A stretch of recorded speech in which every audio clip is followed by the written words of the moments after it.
Nous parlerons ce soir de la crise de la dette souveraine en Europe qui a mis en lumière ces derniers mois à quel point la coopération franco-allemande était étroite et marquée par la confiance.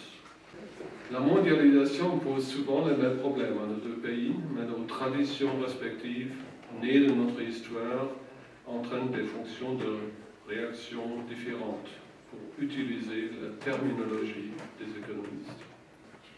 Erste Aussage, finanzpolitische Probleme müssen in der Finanzpolitik. Première remarque, les problèmes de politique financière doivent être réglés par la politique financière. Tout le reste ne fonctionne pas à la longue.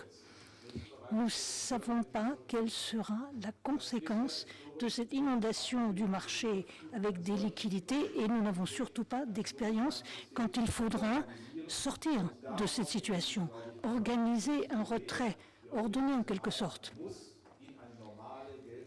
Il faut que la BCE revienne à une politique monétaire normale.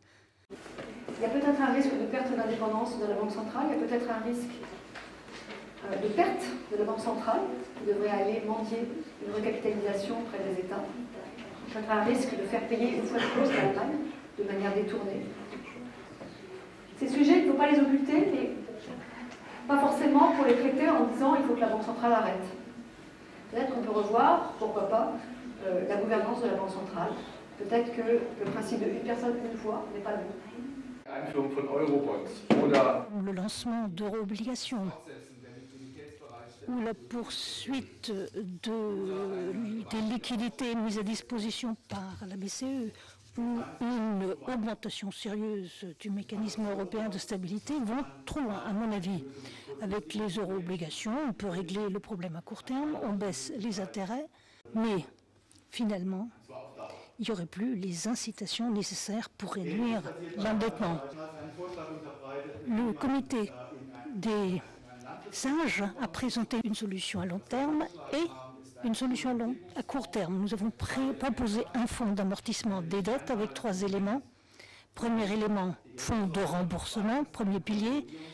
Deuxièmement, un pacte de consolidation, d'assainissement. Et troisièmement, un règlement d'insolvabilité pour les États au bout de 20 ans.